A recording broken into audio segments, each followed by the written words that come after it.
우리 전도자 유목사님께서 회당 운동을 말씀하실 때 어떨 때는 17장을 말씀하시고 어떨 때는 18장 또 어떨 때는 19장을 말씀하시는데 사실은 17장, 18장, 19장이 모두 다 회당입니다. 먼저 17장부터 좀 살펴보면 이 중요한 내용을 17장 가지고도 한 편의 설교가 나오고 18장으로도 한 편의 설교, 또 19장 가지고도 한 편의 설교가 나오는 것을 한 주에 지금 한 번에 다 하려고 하니까 양이 굉장히 많긴 한데 좀 함축적으로 사도행전 17장은요 지역이 어디로 나오나요? 네, 데살로니가 나오죠. 데살로니가의 회당 운동으로 보면 됩니다. 그러면 이 데살로니가에서 회당 운동은 어떻게 일어났느냐? 간단하게 중요한 것만 짚고 넘어갈게요. 17장에 보면 1절에 유대인의 회당이 있는지라. 바울이 항상 가면 회당을 찾습니다. 만약에 회당이 없는 지역이 있어요. 빌립보 같이 좀 외곽지, 시골 이런 데는 회당이 없거든요. 그럼 회당이 없는 데에는 바울은 어디를 찾았느냐? 항상 기도처가 있는가 하여 기도처를 찾았어요. 그래서 이 회당을 항상 바울이 왜 회당을 찾아 들어가느냐? 두 번째로 보면 2절에 보면 바울이 어떻게 나오냐? 바울이 자기의 관례대로 나오죠. 자기의 관례대로. 바울이 자기의 규례를 가지고 갑니다. 옛날 성경에는 규례라고 나오고요. 지금은 관례로 나오는데 자기만의 정해져 있는 규칙이 있단 말이거든요. 이 바울의 규칙이 뭐였느냐? 바울이 회당 가서 뭘 했느냐? 때로 회당이 없을 때 기도처를 찾아서 뭐 했느냐? 요거 했어요. 요게 바로 예배입니다. 민지 집사님이 직장 가서 예배 드렸다 했는데 저도 예배 드리거든요. 1시에. 그게 바로 규례예요. 바울의 규례. 바울의 전도가 요거 중심이었어요. 요거 중심. 전도부터 한 게 아니고요. 있는 곳에 흑암을 꺾어야 되니까 그곳에서 그리스도 언약을 확실하게 아는 사람이 언약 붙잡고 그곳에서 예배 드린 거예요. 예배 드릴 때 사실은 흑암이 무너집니다. 예배 드릴 때 사실은 하나님의 나라가 임합니다. 그래야 그 다음 순서가 하나님 나라의 일이 이루어지거든요. 우리는 결과부터 바라지만 하나님 나라의 일이 먼저 이루어지지 않아요. 먼저 악한 자가 물러가고 흑암이 떠나고 그리고 빛이 임하고 하나님 나라가 임해야 하나님 나라의 일이 이루어지거든요. 예배 드리세요. 그럼 안 되는 데마다 예배 드리세요. 그리고 내 직장에 갔을 때 예배 드리세요. 직장에서 사도신경부터 시작해서 찬송까지 다 이렇게 하면 시간이 많이 걸리지만 5분 예배 드립니다. 저는 5분 예배 사도신경 고백하고 그리고 말씀 읽고 우리 강단 말씀 읽고 주일 본부 일부 말씀을 듣고 그러고 이제 777 기도하고 그리고 현장을 변화시키는 언약 기도문 읽고 삼중직 기도하고 그리고 제가 이 현장을 놓고 기도하는 거 간단하게 기도하고 이곳에서 만남의 축복, 제자의 축복을 허락하옵소서 기도하고 그러고 주기도문으로 마칩니다. 그렇게 하는데 5분? 길어봤자 10분. 민지 집사님은 몇 분 걸리나요? 네, 10분 안 걸려요. 진짜로. 가정에서도 아침에 예배 드리고 출발하는데 그거 예배 드리거든요. 그리고 저녁 다 먹고 밤 되면 예배 드리는데 예배 드릴 때도 그거 가지고 예배 드려요. 10분 예배면 충분합니다. 바울이 항상 요거 했어요. 자기 규례라는 게. 내 직장에서 그 시간이 없다 하지만 화장실 가서라도 예배를 드려라. 제가 민지 집사님한테 그런 얘기를 했었는데 중심이거든요. 목사님이 지난주에 얘기하셨지만 세상이 감당하지 못하는 사람은 결국은 하나님을 향한 중심, 그 중심만 있다면 하나님이 하신다, 역사하신다 하셨는데 중심이에요. 결국은. 그래서 예배가 시간이 없어서 못 드린다가 아니에요. 그리고 장소가 없다가 아니에요. 중심입니다. 정말. 급할 때는 차에서도 예배를 드리거든요. 내리기 전에, 직장에 내리기 전에 차 안에서 예배 드리고 내립니다. 민지 집사 같은 경우도. 그래서 바울이 저 규례를 가지고 갔단 말이에요. 그래서 이 예배를 드리고 있었을 때 어떤 일이 있었는가 한번 보면 3절부터는 그리스도에 대한 당위성을 이야기하죠. 왜 그리스도여야 하는지에 대한 당위성을 얘기합니다. 그렇게 할 때 어떤 사람들, 곧 경건한 헬라인, 그리고 큰 무리와 적지 않은 귀부인, 여기 헬라인과 귀부인이 나오는데요. 요 헬라인이라는 거는 결국은 다민족입니다. 유 목사님이 말씀하시는 237 5천 종족의 다민족을 이야기하고요. 귀부인이다. 귀부인이라는 거는 굉장히 그 귀족이잖아요. 몇 프로 안에 드는 상위권. 요건 바로 엘리트예요, 엘리트. 유 목사님이 엘리트 복음 전해야 된다 하잖아요. 엘리트들에게 특별히 영적 문제가 많이 와 있다. 바울이 회당에서 복음을 전하는 이유가, 예배드리고 하는 이유가 왜 회당을 자꾸 찾느냐. 여기에 다민족이 있고요. 여기에 엘리트들이 모여 있고요. 여기에 렘넌트들이 있어요. 어릴 때부터 정말 엘리트로 키우기 위해서 회당에서부터 뭐 토라, 쇠바 다 외우도록 만들잖아요. 그래서 요 복음의 역사가 이 회당 안에서 일어납니다. 그리고 여기에서 이제 얼마만큼 머무느냐. 바울이 제자가 세워지면 떠나요. 바울의 마음에 작정한 게 어떤 지역에 가면 계속 예배 드립니다. 그러면서 흑암을 무너뜨립니다. 그리고 하나님 나라가 임하게 합니다. 그러면 반드시 하나님 나라의 일이 이루어져요. 이 말씀을 듣고 돌아오는 헬라인 귀부인처럼, 그리고 이 복음에 반응하는 자들을, 그리고 같이 예배드릴 자, 같이 사역을 감당할 수 있는 사람, 요 만남의 축복, 제자의 축복이 딱 일어나게 돼 있거든요. 그래서 요런 상황 가운데에 이제 보면 어떤 일이 있느냐. 야손이 나옵니다. 여기에 보면 6절부터는 야손이 나오는데, 요 데살로니가에서는 야손이라는 절대 제자가 만남의 축복으로 만나지게 됩니다. 절대 제자. 요게 바로 지금으로 말하면 절대 흔들리지 않는 절대 망대예요. 요 망대가 세워지면 바울은 이제 옮깁니다. 그러면 요 데살로니가에서는 얼마 있었느냐?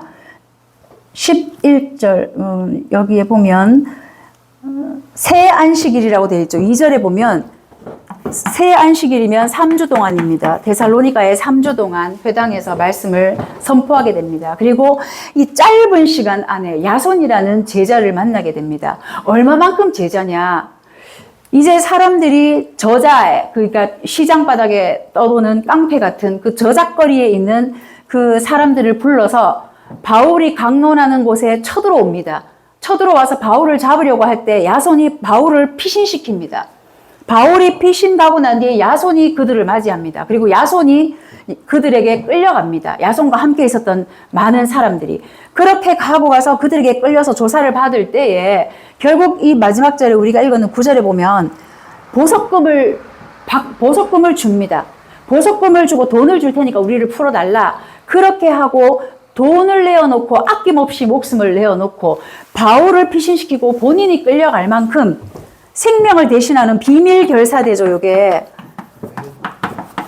바로 주의 종을 위해, 전도자를 위해 목이라도 아낌없이 내어놓는 요런 비밀 결사대, 절대 망대, 요 야손을 만나게 됩니다. 어디에서? 회당에서요. 어디에서? 데살로니가 회당 운동 가운데서. 그 다음에 또 두 번째는 18장에 한번 봅니다. 18장은 장소가 어디 나옵니까? 18장으로 넘어가서 18장은요, 장소가 요게 나오죠. 고린도의 회당 운동입니다.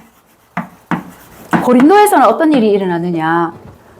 역시 바울이 18장 1절부터 해서 4절에 보면요, 안식일마다 바울이 회당에서 강론하고, 여기에도 유대인과 헬라인을 권면하니라. 유대인과 헬라인이 나옵니다.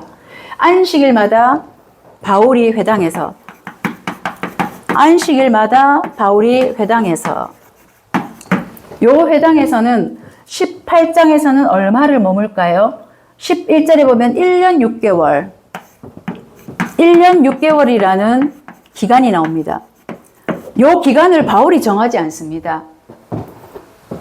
그 지역에 갔을 때 그 지역에서 예배를 드리고 흑암이 무너지고 하나님 나라가 이루어지고 하나님 나라의 일이 이루어져서 제자와의 만남의 축복이 있기까지 어떤 지역은 3주, 어떤 지역은 1년 6개월, 어떤 지역은 3년 정하지 않아요. 바울이 정하지 않아요.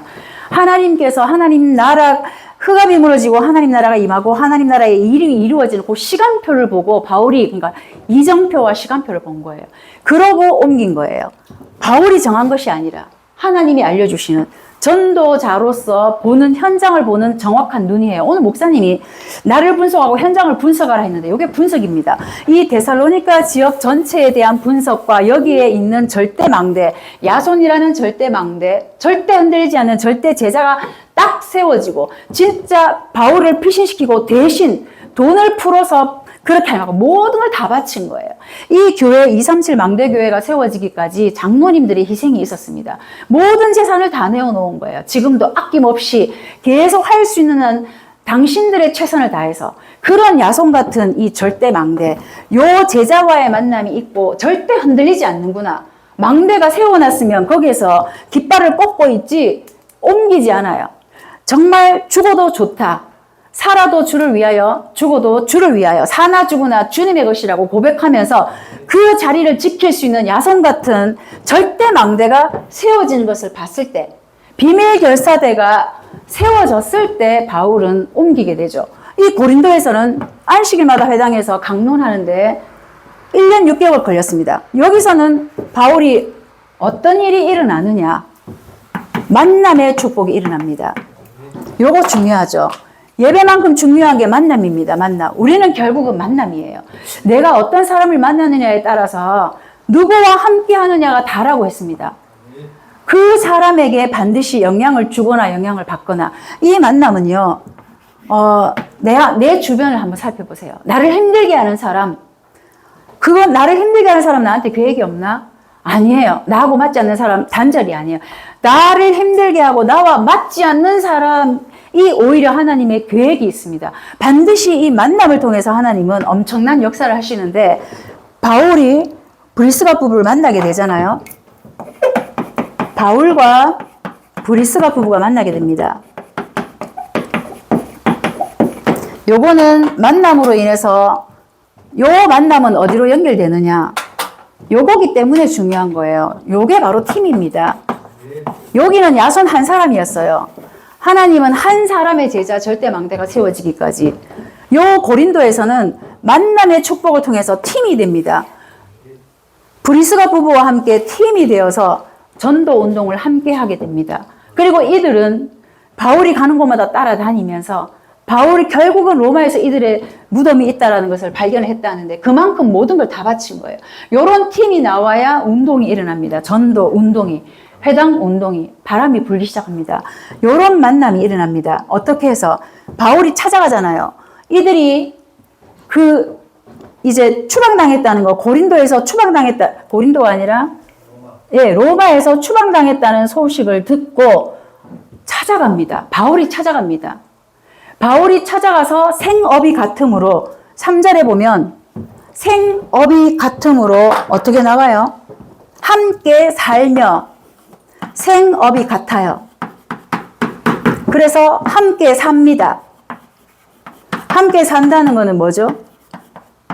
요거 아닙니까? 요거. 미션홈.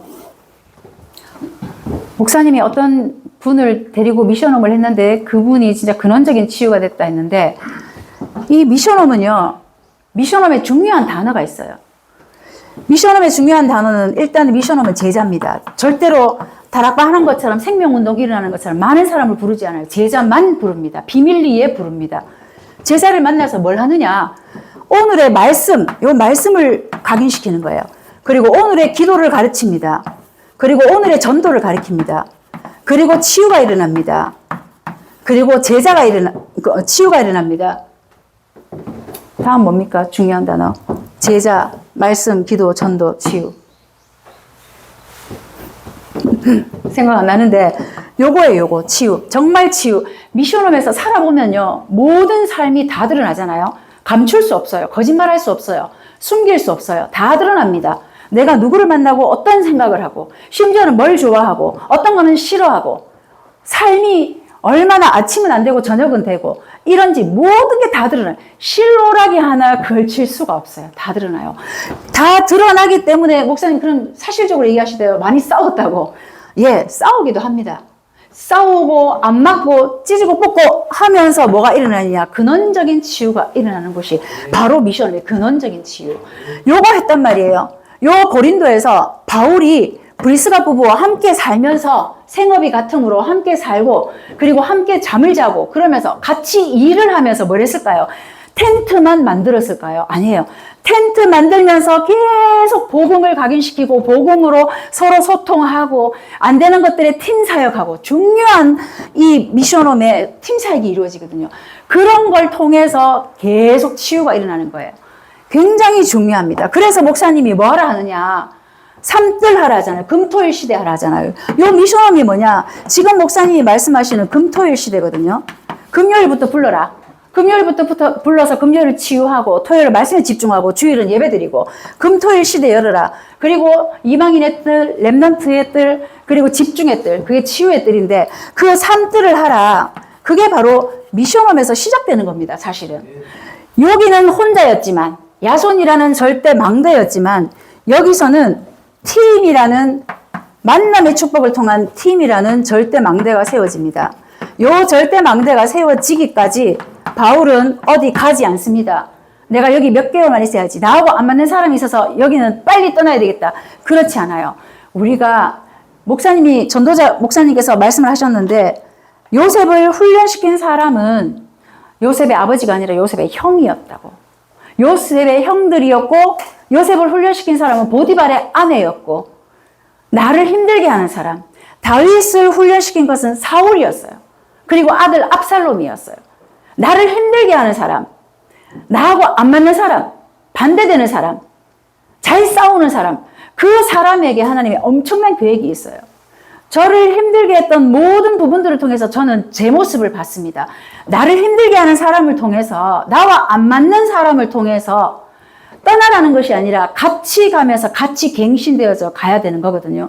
그 속에서 하나님이 내 모습을 먼저 보게 합니다. 가장 먼저는 나의 안 되는 것. 내가 잘못됐구나. 내가 이랬구나. 내가 과거에 그랬구나. 내 모습을 먼저 봐야지 그 다음에 보이는 게 그렇다면 저 사람을 왜 붙였을까? 하나님의 계획이 보여요. 하나님의 절대 주권 속에서 계획이 보입니다.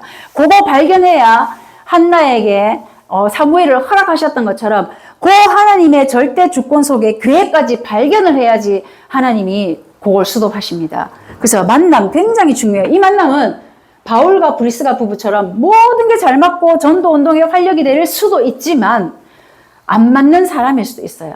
힘들게 하는 사람일 수도 있어요. 그러나 힘들게 하는 사람 속에 더 큰 하나님의 계획이 있다는 사실들을 알고 우리는 이런 회당 운동을 해야 됩니다. 나 혼자는 참 힘들잖아요. 나 혼자는 힘든데 둘이 맞들면 쉬워요. 모세의 손이 내려왔지만 아론과 홀이 같이 받쳤을 때는 승리할 수밖에 없었습니다. 요게 바로 승리할 수밖에 없는 것이 팀입니다. 팀. 요 팀의 응답을 가져오는 것이 회당 운동이었어요. 그리고 오늘 19장으로 넘어가서 19장에는 무슨 운동이었느냐? 19장은 어떤 장소가 나옵니까? 에베소. 그리고 여기서 에베소서 넘어가서 뭐가 어디로 가냐면 두란노로 가죠. 그래서 두란노 서원, 두란노 회당 운동 뭐 그렇게 합니다. 요거는 어떤 배경을 가지고 어떻게 이루어지느냐 또 한번 볼게요. 19장으로 이제 넘어갑니다. 19장으로 넘어가서 8절에 바울이 회당에 들어가 석 달 동안 여기도 회당이 나옵니다. 바울이 회당을 들어가서 석 달 동안이라는 기간 동안 말씀을 전합니다. 그랬더니 당연히 반응이 나타나죠. 반대하는 사람 그리고 따르는 사람 일어납니다. 9절에 어떤 사람은 마음이 점점 말씀을 듣는데 점점점 강팍해지는 거예요. 마음이 굳어져서 순종하지 않고 무리 앞에서 이 도를 비방합니다. 전체적으로 이 지금 계속 불신앙을 퍼뜨리는 거예요. 그렇게 하는 무리가 나오고 그 다음에 또 따르는 자들도 나오죠. 이때 전체적으로 공개적으로 계속적으로 비방하면서 불신앙을 퍼뜨리니까 바울이 이때 어떻게 하느냐. 여기 중요한 단어. 뭐라고 나와 있어요? 제자. 제자를 따로 세웁니다. 어디서? 그래서 두란노에서 강론합니다. 얼마 동안? 2회 동안이죠. 2회 동안. 2년 동안요. 그래서 이 두란노에서는 2년 3개월 동안을 이 에베소에 이 지역에 있게 되는 거거든요. 자, 그러면 왜 제자를 따로 세우느냐? 요 제자는 누구냐? 사실은 요 제자들 따로 부르는 것이 바로 미션홈이란 말이에요. 미션홈은 절대로 아무나 부르면 안 됩니다. 비밀리에 요원만, 딱 제자들만 불러서 딱 중요한 것, 제자라는 것, 그리고 말씀, 기도, 전도라는 것, 치유라는 것. 요 장소가 중요한 거, 미션홈에 중요한 게 장소죠, 장소. 요 장소는 꼭 집이 아니어도 됩니다. 사무실이어도 상관없어요. 학교라도 상관없습니다. 항상 정해진 장소에 진짜 비밀리에 말씀 운동할 수 있는 그런 장소. 그래야만 뭐가 일어나느냐? 아까 바람이라고 얘기했는데요. 무브먼트. 진짜 운동이 일어납니다. 한 사람의 전도는 약해요. 그러나 전체적으로 바람이 불면 운동이 일어나면 우리 다락방도 바람이 불어 다락방 운동이 일어난 건데 전체가 일어납니다. 무속인 500 돌아왔다 했는데 무속인 500명이 돌아오는 놀라운 역사들이 일어납니다. 바람 한번 불어보세요. 그냥 살랑살랑 부는 바람 말고 진짜 태풍 몰아닥치면 그 소, 돼지 다 휩쓸려 갑니다. 집 아무리 튼튼하게 세운 집도 바람 한번 태풍 한번 불면 그 바람에 집도 갑니다. 차도 그냥 막 날아갑니다. 그게 바람이에요. 그래서 바람 같은 불 같은 성령의 역사라고 하는데 바람 한번 불면 그런 거예요. 그렇게 이 바람이 불어야 진짜 전도 운동이 일어납니다. 한 시대를 변화시키는 그런 운동. 전도자 목사님, 유목사님을 앞세워서 이 바람이 불어서 이 전체 안에 원색 복음을 증거하면서 진짜 모든 무속인들이 아무도 하지 않았던 무속인 500명들이 돌아올 수밖에 없는 이 예수가 그리스도라는 마태복음 16장 16절을 선포하게 하는 이 바람은 하나님이 시대적인 바람으로 불도록 우리를 선택하신 거예요. 이 원색 복음을 우리가 가지고 있는 거예요. 그럼 이 회당 운동을 왜 하시느냐? 바로 요거 하라고요. 요 운동 하라고요. 777 가지고 진짜 하나님이 흔들리지 않는 망대를 세우고 하나님이 원하는 여정을 걸어가면서 하나님이 정해놓은 그 이정표대로 걸어가는 요거 운동할 수 있는 사람. 그럼 우리는 이제 뭐 해야 될까요? 요건 서론이었는데 이만큼. 본론 간단하게 하고 마칠게요. 굉장히 중요합니다. 사실은 이 회당 운동이 처음부터 말했던 방주 운동입니다. 살리는 운동. 그 어떤 부정한 것도 여기 들어오면 다 살아날 수밖에 없는 살리는 운동. 그리고 이 회당 운동이 결국은 광야 운동입니다. 성막 운동입니다. 가는 데마다 예배 드리는 것. 가는 데마다 그 예배를 각인시키기 위해서 예배만이 우리를 살릴 수 있다는 것. 예배 성공이 인생 성공이라는 것. 후대에게 다른 것 말고 그거를 각인시켜야 된다는 것. 그리고 결국은 이 회당 운동이 우리의 근본을 바꾸는, 목사님이 근원적인 치유라 했는데 근원적인 치유, 우리가 복음의 옷만 입는 것이 아니라 내 모든 것들이 근원이 다 바뀌는 완전한 재창조, 리크리에이션, 정말 주님이 완전히 다 바꾸는 그런 재창조를 일으키는 근본이 바뀌는 근본 회복 운동, 그 미스바 운동, 그게 바로 이 회당 운동이거든요. 그게 제자들을 따로 세워서 진짜 그 선지 생도들을 키울 수 있는, 기도가 뭐라는 것들을 가르칠 수 있는, 기도로 세상을 움직이고, 기도로 현장을 변화시키고, 기도로 보좌의 축복을 끌어오고, 기도로 영적 싸움을 하는, 모든 것을 기도 속에서 할 수 있는 기도를 가리키는 그 도단성 운동. 그게 바로 이 회당 운동으로 정리가 됩니다. 특별히 회당 운동에서는 뭘 하느냐? 요거 운동하라고 합니다. 후대 운동이에요. 후대 운동. 우리가 아무리 뜨겁고 복음을 정확하게 가지고 있어도 이 복음을 나의 당대에서 끝나버리면 이건 안 됩니다. 우리는 하나님 우리를 왜 부르셨느냐? 천명을 전달해야 돼요. 언약을 전달해야 돼요. 언약을 전달하는 자로 저희들을 부르셨습니다. 누구에게? 우리 후대에게.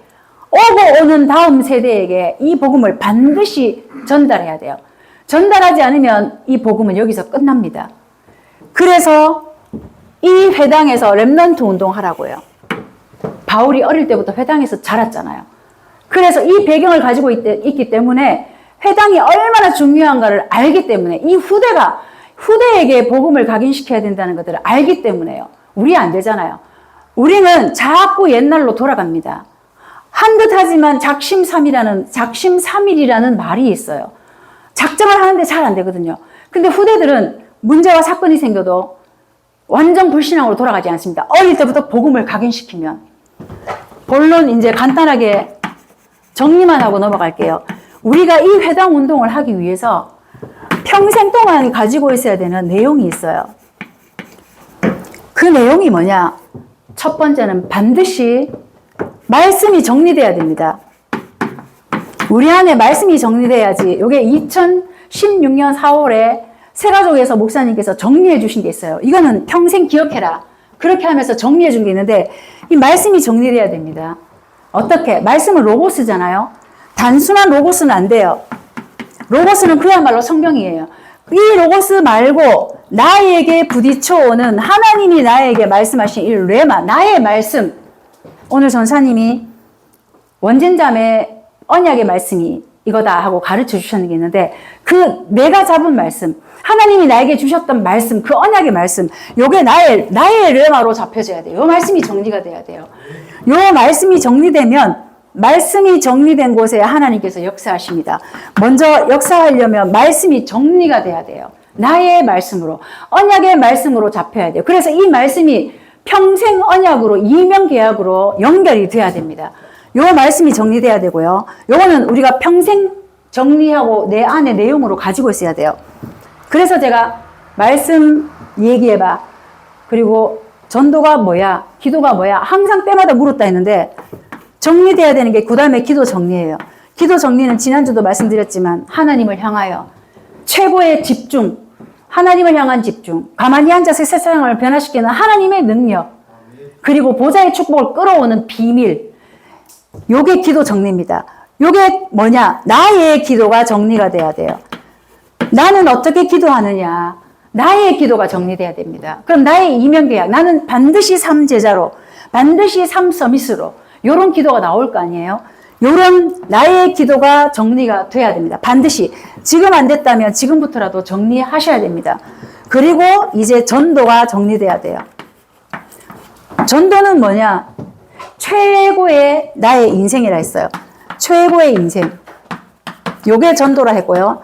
그 다음에 최고의 치유가 전도라고 했습니다. 내가 전도 현장에 있다 보니까 나도 모르게 내 문제들이 치유되어지는 것들을 느끼는 최고의 치유가 바로 전도입니다. 요 전도 안에 뭐가 정리돼야 되느냐? 나의 전도가 정리가 돼야 됩니다. 모든 같은 방법으로 전도할 수 없거든요. 하나님이 나에게 하게 하시는 전도가 있어요. 나만 할 수 있는 전도가 있거든요. 나의 로마가 있다고요.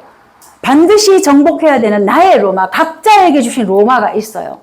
그 나의 전도가 반드시 정리가 딱 돼야 됩니다. 그래서 언제든지 물으면 언약의 말씀이 뭐야? 아, 저의 말씀은 이겁니다. 기도 어떻게 하니? 아, 저는 이렇게 기도합니다.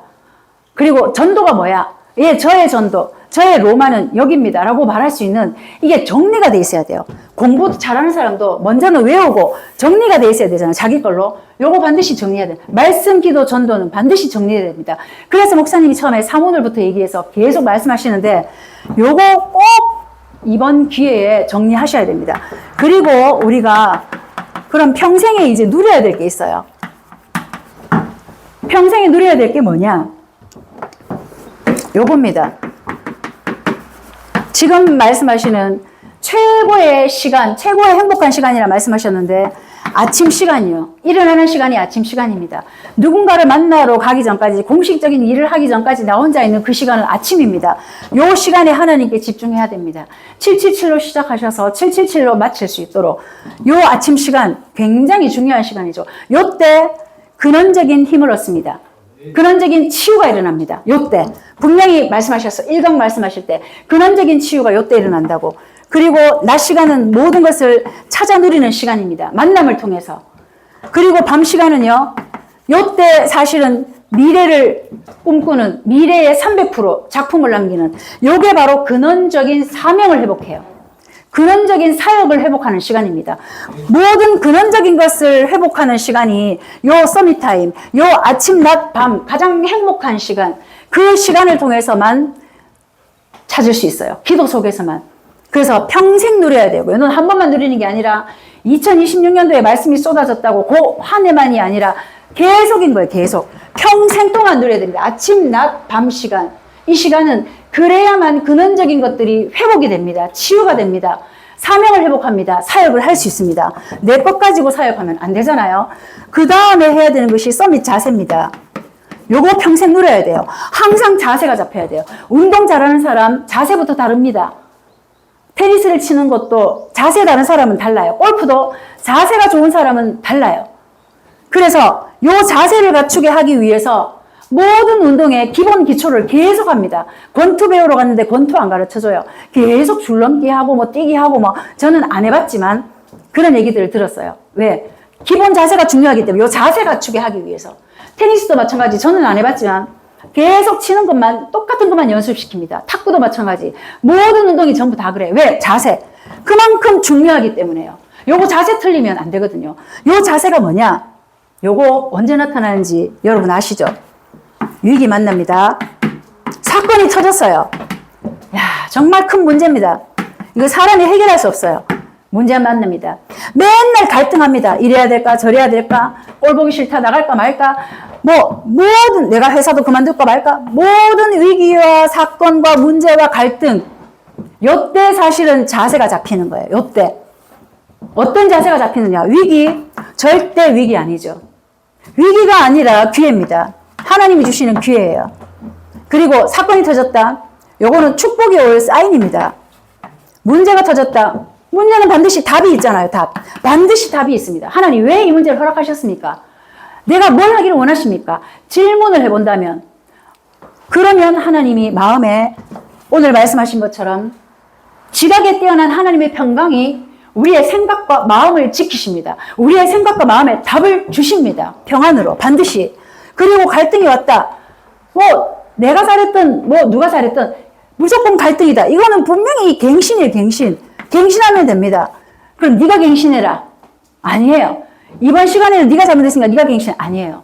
먼저 갱신하는 놈이 먼저 축복을 받습니다. 먼저 갱신하면 돼요. 깨닫는 사람이. 요거 네 가지가 자세를 갖추게 하는 하나님의 방법입니다. 위기, 사건, 문제, 갈등 요 속에 하나 있어요. 내가 지금 문제 속에 있어요. 내가 지금 갈등하고 있어요.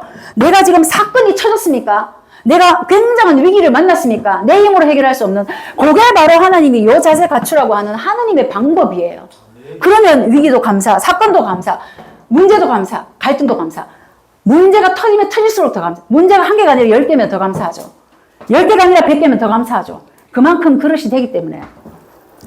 사건이 터졌다. 이 사건이 더 큰 사건이다. 정말 이거는 어떤 누구도 해결할 수 없는 사건이다. 그 사건을 내한테 허락하셨다면 그거는 하나님이 나를 크게 보신 거잖아요. 크게 하시려고. 굉장한 자세. 오랜 시간이 걸려도 자세가 분명해야 되거든요. 요거 우리 평생 누려야 됩니다. 자세 갖춰야 돼요. 자세만 딱 갖추면 운동 10년 동안 안 하다 다시 딱 해도 딱 잡으면 자세 바로 생기잖아요. 저는 잘 모르지만 운동을 안 해서. 그 다음에 서밋 그릇입니다. 굉장히 중요하죠. 그릇. 목사님 그런 말씀 하셨는데 그릇부터 커야 돼요. 그릇부터. 뭘 하나 담으려고 하더라도 접시가 커야지 뭐 많이 담을 수 있는데 조그마한 소주잔 같은 그릇을 가져오면 거기다가 뭘 담겠습니까? 얼마를 담겠습니까? 담을 수가 없어요. 그릇 키워야 됩니다. 그릇. 여러분 태어날 때부터 그릇이 작은데 어떡합니까? 아니요. 태어날 때부터 작은 그릇은 작아요. 키가 작은 사람은 키가 작습니다. 그리고 몸이 마른 사람은 마릅니다. 그리고 뚱뚱한 사람은 뚱뚱하고 타고난 대로 그렇게 해요. 그러나 그게 중요한 게 아니라 목사님이 영적 DNA는 바뀐다라고 말씀하셨거든요. 영적인 DNA, 우리의 DNA는 바뀌지 않지만 영적인 DNA는 바뀌는 것처럼 우리의 태어난 그릇은 그럴 수밖에 없어요. 약하면 약한 대로, 키가 작으면 작은 대로. 그러나 영적인 그릇은 얼마든지 키울 수 있습니다. 영적인 그릇은요. 하나님은 요거 키우라는 거거든요. 영적인 그릇. 그릇을 어떻게 키워야 됩니까? 그럼 요 그릇은 어떻게 하라고요? 바로 요거죠. 모든 것을 수용하고요. 모든 것을 초월합니다. 그 어떤 것도 수용 못할 게 없어요. 그 어떤 것도 초월 안 될 게 없어요. 뭐로? 요 수용과 초월을 어떻게 하는지 알아요? 내 힘으로 절대 수용 안 돼요. 그리고 기분 나빠서라도 수용 안 하고 싶어요. 초월 안 됩니다. 아무리 초월하고 싶고 내가 저 사람 보면 진짜 상처를 안 받고 싶은데 막 옛날 과거 상처가 다 올라와요. 막 얼굴이 울그락불그락해집니다. 혼자서. 수용 못하고 초월 못합니다. 우리 인간은. 그러나 뭘로 초월하느냐? 요걸로 초월합니다. 문제를 낸 다음에 맞출 사람이 있겠죠. 기도로 수용하고 기도로 초월합니다. 기도로 하나님이 내 좁은 그릇을 넓힙니다. 다윗의 그릇을 그렇게 키운 거예요. 자기를 7번 이상이나 죽이려고 하는 그 장인을 보면서 왜 상처가 안 일어났겠습니까? 오죽 상처가 됐으면 어느 날 요나단을 찾아가서 너희 아버지가 나를 왜 그렇게 죽이려고 했냐? 내가 그렇게 잘못한 것이 없음에도 불구하고 왜 나를 그렇게 죽이려고 했는지 묻고 싶다라고 요나단에게 얘기합니다. 그 정도로 인간적으로 생각하면 속상하게 많아요. 사람의 힘으로는 초월이 안 되는 것들이 많아요. 살다 보면 억울하게 당한 것들이 많아요. 그러나 기도하면요 수용됩니다. 기도하면 초월됩니다. 그래 뭐 문제 안 되지. 그래 뭐 그럴만 했으니까 그랬겠지. 그건 제가 넘어서는 게 아니라 하나님이 기도 속에서 넘어서게 해주는 거예요. 반드시 기도로 수용하고 초월해서 그릇을 키워야 됩니다. 요거 우리가 평생 누려야 되는 거거든요. 이제 마지막으로 요 일에 우리가 평생 이 내용을 가지고 누림이 되어진 걸 가지고 우리는 증인이 되는 거예요. 그냥 증인 절대 못 됩니다. 어떤 것의 증인이냐? 결국은 62가지 삶, 전도자의 삶의 증인이어야 됩니다. 요 62가지 삶의 마지막 결론이 뭘까요? 요겁니다. 각인뿌리 체질이 바뀌는 거예요. 재창조, 리크레이션. 하나님이 하나님의 은혜로 바꾸신 것. 옛날의 모습이 기억이 안 날 정도로. 공동묘지가 있어요. 공동묘지가 있는데 정말 너무너무 큰 공동묘지인데 그냥 보면 공동묘지지만 어느 날 재개발이 들어가서 공동묘지를 싹 쓸어버립니다. 싹 쓸어버리고 공동묘지 위에 아파트를 지었어요. 유프리지오를. 그러면 지나가는 많은 사람들이 야 저거 공동묘지다 합니까? 와 푸르지오 진짜 잘 지었네 합니까? 푸르지오 잘 지었네 합니다.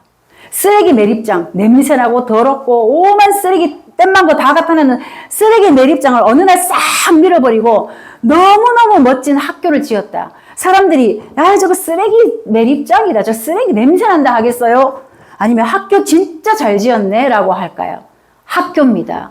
하나님이 옛날에 나 창세기 3장, 6장, 11장에 못난 나는 온데간데 없고 옛날의 내 모습은 없고 하나님의 은혜로 완전히 재창조되어진 각인뿌리 체질이 바뀐 결국 62가지의 삶은 내 방법이 아닌 하나님의 은혜로 각인뿌리 체질이 바뀌어서 하나님의 은혜로 재창조됐다는 거에 증인이에요. 고린도후서 5장 17절의 증인입니다. 여기에 우리는 증인으로 서야 됩니다. 요거 누려가지고요. 안 누려지면 안 되잖아요. 그 다음에는 어떻게 그렇게 모든 어려운 상황들을 넘어설 수 있었어? 어떻게 그렇게 아픈 질병들을 넘어설 수 있었어? 라고 누가 물었을 때에 나와 함께하는 하나님, 항상 어려움 속에서도 나를 지키셨던 하나님, 그 하나님과 항상 우리와 함께 하셨던 임마누엘의 하나님, 이 하나님이 복음 안에서 오로지 원네스 되어지도록 오직 복음, 오직 기도, 오직 말씀으로 달려갈 수 있도록 하나님이 하셨다고 위드 임마누엘 원네스의 증인입니다. 우리는 요거대라고요. 반드시 이래야 됩니다. 어떻게 이렇게 변했어? 내가 이래 했더니 변했어. 아닙니다. 하나님이 나와 함께 하셔서 하나님이 내 기도를 들어주셔서 하나님이 나를 변화시켜서 요겁니다. 함께 하셨던 하나님.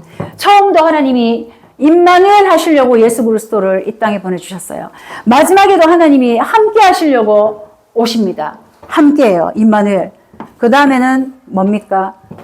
요게 바로 오직이죠. 나의 오직, 유일성, 재창조, 여기에 이걸 아예 시스템으로 만들라고요. 이렇게 할 수밖에 없는 거예요. 시스템이 되라고요. 시스템. 굉장히 중요합니다. 여기 시스템이 돼야 돼요. 이 시스템이 되는 것이 아침, 밤, 낮. 그리고 딱 기억하세요. 자세, 위기, 사건, 문제, 갈등됐다. 무조건 자세 갖추는 시간이에요. 그리고 어려운 거 있다. 안 넘어서는 거 있다. 자꾸 나한테 걸린다. 모든 것을 수용하고 초월하는 거. 요거 그릇 넓히는 거. 요거 세 개만 기억하셔도 오직 유일성 재창조의 시스템이 나에게 생겨지는 겁니다. 이래야 우리는 마지막 결론 뭘 할 수 있느냐. 내가 안 되면 후대 운동 잘 할 수가 없어요. 결국은 후대 키워야 됩니다. 기도로 모든 것을 움직일 수 있는 후대 한 사람이면 됩니다. 사무엘 같이 어떤 상황 속에서도 기도로 풀자.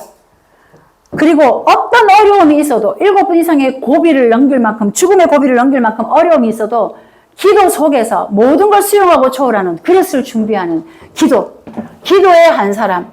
요 렘넌트 운동, 이 후대에게 언약을 전달하는 이 올바른 후대 운동을 하려면, 우리는 이 회당 운동을 하려면 반드시 평생의 내용을, 평생의 누림을, 그리고 평생의 증인의 삶을 살 수 있도록 해야 됩니다. 그래서 우리가 다 함께 찬양 부르고 마치겠습니다. 렘넌트를 기억하면서 오늘 우리의 후대를 기억하면서 나의 후대가, 그리고 나의 제자들이 이렇게 일어나기를 하나님 기도합니다. 그런 마음으로 우리 찬양합니다. 시작하라 여호와의 렘넌트여,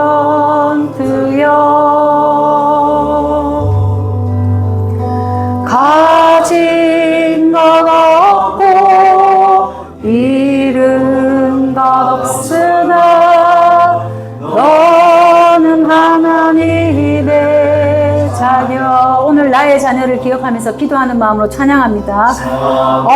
언약의 하나님, 언약적 축복으로 시작하시니 너는 여호와의 자녀, 너는 렘넌트, 너는 이 세계 주로 여호와의 강한 손발, 전능하심이 너의 것이니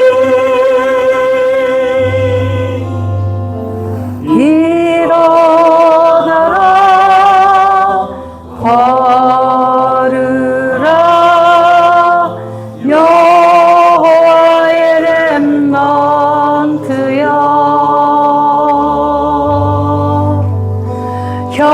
현장을 모르고 방향을 모르나 너는 하나님의 자녀. 참 언약의 하나님 주 여호와의 사자가 앞서가리니 너는 여호와의 자녀,